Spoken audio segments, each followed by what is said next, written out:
ಕರ್ನಾಟಕದ ರಾಜಕಾರಣ ಇದೀಗ ದೆಹಲಿಯ ಅಖಾಡದಲ್ಲಿರುವಂಥದ್ದು. ವಿಶೇಷವಾಗಿ ಕರ್ನಾಟಕ ರಾಜ್ಯದ ಮುಖ್ಯಮಂತ್ರಿಗಳ ಹುದ್ದೆಗೆ ಡಿ.ಕೆ. ಶಿವಕುಮಾರ್ ಯಶಸ್ವಿಯಾಗಿ ನಿಯೋಜಿತ ಆದ ನಂತರ ಇದೀಗ ನಾಳೆ ಅಂದ್ರೆ ಜೂನ್ 3ನೇ ತಾರೀಕು ಅಧಿಕೃತವಾಗಿ ಡಿ.ಕೆ. ಶಿವಕುಮಾರ್ ಅವರು ಕರ್ನಾಟಕ ರಾಜ್ಯದ ಮುಖ್ಯಮಂತ್ರಿಗಳಾಗಿ ಪ್ರಮಾಣ ವಚನ ಸ್ವೀಕರಿಸ್ತಿದ್ದಾರೆ. ಆದ್ರೆ ಆ ಮುಖ್ಯಮಂತ್ರಿಗಳ ಜೊತೆಗೆ ಯಾವ ಯಾವ ಸಚಿವರ ಪ್ರಮಾಣವನ್ನ ಸ್ವೀಕರಿಸ್ತಾರೆ ಅನ್ನೋದು ಬಹಳ ಯಕ್ಷ ಪ್ರಶ್ನೆ ಆಗಿದೆ. ಈಗಾಗಲೇ ದೆಹಲಿಯ ಕನ್ನಡ ಭವನ ಸರಿಸುಮಾರು 45ಕ್ಕೂ ಹೆಚ್ಚು ಶಾಸಕರಿಂದ ತುಂಬಿ ತುಳುಕ್ತಿರಂತದ್ದು. ಅಂದ್ರೆ ವಿಶೇಷವಾಗಿ ಎಲ್ಲ ಶಾಸಕರು ಕೂಡ ಲಾಬಿಯನ್ನ ಮಾಡ್ತಿದ್ದಾರೆ, ನನಗೆ ಸಚಿವ ಸ್ಥಾನ ಬೇಕು ಅಂತ. ಅದರಲ್ಲಿ 4 ಪಾಯಿಂಟ್ಗಳನ್ನು ಇಟ್ಟುಕೊಂಡು ಇವರು ವಿಶ್ಲೇಷಣೆ ಮಾಡ್ತಿರಂತದ್ದು. ಪ್ರಮುಖವಾಗಿ ಮಾಜಿ ಮುಖ್ಯಮಂತ್ರಿ ಸಿದ್ದರಾಮಯ್ಯರವರು ತನ್ನ ಬಣದ ಶಾಸಕರನ್ನ ಸಚಿವರನ್ನಾಗಿ ಮಾಡಬೇಕು ಅಂತ ಒಂದು ಹೈಕಮಾಂಡ್ ಹತ್ರ ಹೋಗ್ತಾ ಇದ್ರೆ, ಇನ್ನೊಂದು ಎಡೆ ಡಿ.ಕೆ. ಶಿವಕುಮಾರ್ ತನ್ನ ಪಟ್ಟಿಯನ್ನು ಕೊಡ್ತಿರಂತದ್ದು. ಒಂದು ಸಿದ್ದರಾಮಯ್ಯ ಪಟ್ಟಿ, ಒಂದು ಡಿ.ಕೆ. ಶಿವಕುಮಾರ್ ಪಟ್ಟಿ, ಇನ್ನೊಂದು ವಿಶೇಷವಾಗಿ ಎಐಸಿಸಿ ಅಧ್ಯಕ್ಷರಂತ ಮಲ್ಲಿಕಾರ್ಜುನ್ ಖರ್ಗೆ ಅವರು ಕೂಡ ಒಂದು ಪಟ್ಟಿ ಇಟ್ಕೊಂಡಿರಂತದ್ದು.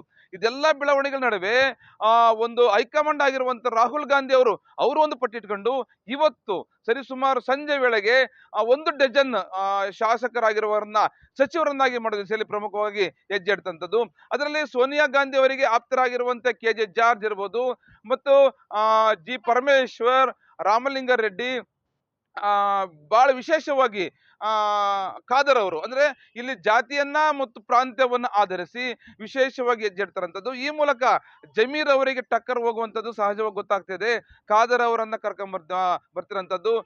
ಪ್ರಮುಖವಾಗಿ ಮಲ್ಲಿಕಾರ್ಜುನ ಖರ್ಗೆ ಅವರ ಪುತ್ರ ಪ್ರಿಯಾಂಕ ಖರ್ಗೆ, ಮತ್ತು ವಿಶೇಷವಾಗಿ ಎಡಗೈಯಲ್ಲಿ ಮುನಿಯಪ್ಪನವರಿಗೆ ಸಹಜವಾಗಿ ಅವರಿಗೆ ಸಚಿವ ಸ್ಥಾನ ಕೊಡಬೇಕು ಅಂತ ಒಂದು ಒತ್ತಡ ಇದ್ರೆ ಅವರ ಮಗಳಿಗೆ ಕೊಡ್ತಿರಂಥದ್ದು.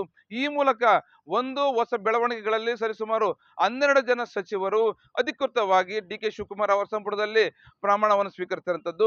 ಈ ಮೂಲಕ ಒಂದೆಡೆ ಯುವ ಸಮೂಹ ಕೂಡ ಅವಕಾಶ ಕೊಡಬೇಕು ಅಂತ ಯುವಕರು, ಅಂದ್ರೆ ಪ್ರಥಮ ಬಾರಿಗೆ ಆಗಿರುವಂತ ಯುವಕರು ಒಂದು ಒತ್ತಡ ಇರ್ತಿದ್ದಾರೆ. ಈ ಮೂಲಕ ಅಂದ್ರೆ ಪಕ್ಷ ಸಂಘಟನೆಗಳಲ್ಲಿ ಯಾರು ಕ್ರಿಯಾಶೀಲವಾಗಿದ್ದಾರೆ, ಶಾಸಕರಾಗಿ ಯಾರು ಕೆಲಸವನ್ನು ಮಾಡ್ತಿದ್ದಾರೆ, ಮತ್ತು ವಿಶೇಷವಾಗಿ ಹೈಕಮಾಂಡ್ಗೆ ಆಪ್ತರಾಗಿ ಯಾರಿದ್ದಾರೆ, ಅದಕ್ಕಿಂತ ಪ್ರಮುಖವಾಗಿ ಡಿ.ಕೆ.ಶಿ ಬಣದೊಳಗೆ ಯಾರ್ಯಾರು ಗುರುಸ್ಕೊಂಡಿದ್ದಾರೆ ಅನ್ನುವ ಆಪ್ತ ಸಮಾಲೋಚನೆ ಮಾಡಿರುವಂತ ಹೈಕಮಾಂಡ್ ವಿಶೇಷವಾಗಿ ಸಚಿವರನ್ನ ಆಯ್ಕೆ ಮಾಡ್ತಿರೋಂಥದ್ದು. ಅದೇನೇ ಆಗ್ಲಿ, ಡಿ.ಕೆ. ಶಿವಕುಮಾರ್ ಅವರ ಒಂದು ಪರ್ವ ಆರಂಭವಾಗಿದೆ. ಸಿದ್ದರಾಮಯ್ಯ ಯುಗ ಅಂತ್ಯಗೊಂಡ ನಂತರ ಇದೀಗ ಡಿ.ಕೆ. ಶಿವಕುಮಾರ್ ಯುಗ ಪ್ರಬಲವಾಗಿ ಎಂಟ್ರಿ ಕೊಡ್ತಿರೋಂಥದ್ದು.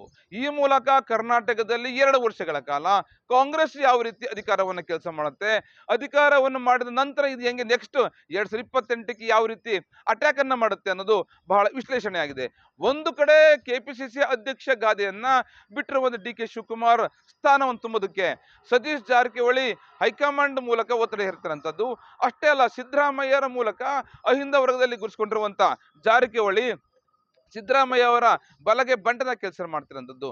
ಒಟ್ಟಾರೆ ಏನಂತಂದ್ರೆ ಡಿ.ಕೆ. ಶಿವಕುಮಾರ್ ನಂತರ ಕೆಪಿಸಿ ಸ್ಥಾನವನ್ನ ಯಾರು ಅಲಂಕರಿಸ್ತಾರೆ ಅನ್ನೋದು ಒಂದು ಮುಖ್ಯ. ಆದ್ರೆ ಇನ್ನೊಂದು ವಿಶೇಷವಾಗಿ ಡಿ.ಕೆ. ಶಿವಕುಮಾರ್ ಅವರು ಕಳೆದ 2 ವರ್ಷಗಳಿಂದ ಚಕ್ರವ್ಯೂಹವನ್ನು ಎಣೆದು ದೇವರಲ್ಲಿ ಪ್ರಾರ್ಥನೆ ಮಾಡಿ ದೇವರಲ್ಲಿ ಕೈ ಮುಗಿದು ಅಧಿಕೃತವಾಗಿ ಮುಖ್ಯಮಂತ್ರಿ ಆಗ್ತಾ ಇದ್ರೆ, ಅದೇ ಚಕ್ರವ್ಯೂಹವನ್ನು ಸಿದ್ದರಾಮಯ್ಯ ಅವರು ಮತ್ತೊಮ್ಮೆ ಪ್ಲಾನ್ ಮಾಡ್ತಿರಂಥದ್ದು. ಏನಂದ್ರೆ ಸಿದ್ದರಾಮಯ್ಯನವರ ಮಗ ಡಾಕ್ಟರ್ ಎಚ್. ಸಿದ್ದರಾಮಯ್ಯ ಅವರಿಗೆ ಪ್ರಬಲವಾದಂತ ಸಚಿವ ಸ್ಥಾನವನ್ನ ಕೊಡಬೇಕು ಅನ್ನೋದು ಅವರ ಒತ್ತಡವಾಗಿದೆ.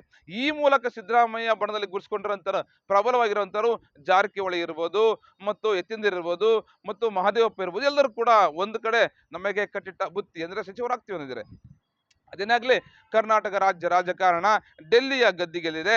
ಹೈಕಮಾಂಡ್ ಯಾವ ರೀತಿಯನ್ನ ಸ್ಪಷ್ಟ ಸೂಚನೆ ಕೊಡುತ್ತೋ ಆ ಸೂಚನೆ ಅನ್ವಯ ಕರ್ನಾಟಕ ರಾಜಕಾರಣ ನಾಳೆಯಿಂದ ಆರಂಭಗೊಳ್ಳಲಿದೆ. ಅದೇನೇ ಆಗಲಿ, ಡಿ.ಕೆ. ಶಿವಕುಮಾರ್ ಅವರ ಹೊಸ ಪರ್ವಕ್ಕೆ ಯಾವ ಜನ ಸ್ವೀಕರಿಸ್ತಾರೆ ಅನ್ನೋದು ಯಕ್ಷ ಪ್ರಶ್ನೆ.